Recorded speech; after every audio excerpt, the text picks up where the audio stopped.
So here we have the Ford Kuga on a 14 plate. I'm going to start off by showing you around the outside of the car, and then we'll hop in and run through some controls on the inside. But from the outside, you can see it's a 5-door car with alloy wheels and tinted windows. Let's start off inside the boot and then work our way around the rest of the car from there. As we approach the back of the car, you can see we have that rear tow bar. Okay, so we're just going to work our way back round to the front of the car, and then we'll hop in and run through some controls on the inside. But now that we've done a full circle of it, you can see it's in excellent condition the whole way round.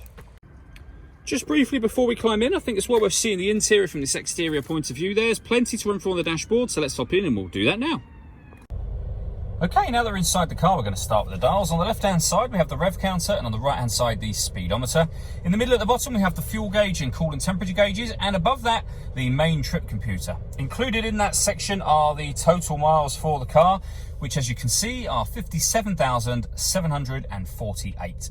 We also have a digital readout for the speedometer showing there. You can change the information displayed up there for various bits of individual trip computer information, or you can have all 4 of these pieces of information displayed simultaneously, and then we're back round to the speedometer again. And the buttons that I was using to do that are just here. Beneath that, we have cruise control and a speed limiter.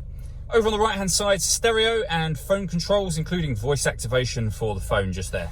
You won't be able to use the phone controls until such time as you paired the phone up. And that is done using the buttons in the center here and the screen that appears above it. So for example, you can pair your phone by pressing the phone button and using the buttons on the stereo, which we are not going to do at this point in time for the phone. When it comes to your radio, you can see that this car has got DAB as well as FM and AM radio as well. Every push of the radio button will take you through to a different band. Until eventually we're back round to the beginning again. If you want to listen to your own music, you can do that via the CD player. This car has also got iPhone, so Bluetooth input, and you can also connect up a USB device as well as an auxiliary device. So plenty of ways, all in all, in which to listen to music in this car. Working our way down, we have the CD player and the main volume for the stereo, and then the buttons I was using just a moment ago.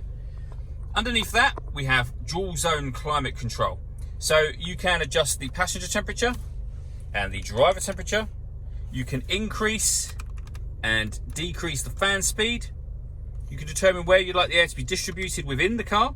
When you're happy with those settings, you can turn the air conditioning on and off. So it's off at the moment, back on again via that button, or hit auto. And in doing so, the car will take control of the direction of the air and the fan speed to maintain the temperature that you've asked for. To override that, just readjust the fans at any point in time that you wish to. And then you can put it back on any kind of setting you want there as well. Underneath that, we've got a proper heated front screen as well as the heated rear screen. We can turn the parking sensors on and off. This button will turn on the autonomous parking for this car. So it's called Active Park. You can see it being shown on the screen there. The car will look for a parking spot, and when it does, it will let you know. Just follow the instructions that come up on screen, and this car is able to park itself by taking full control of the steering element for you. Finally, we have a 6-speed manual gearbox and then a 12-volt charging socket underneath that flap. All that leaves me to say is thank you for taking the time to watch this video. If you'd like to come and see the car for yourself and have a test drive, please feel free to give us a call here at Mach 1 Cars. We'd love to hear from you soon.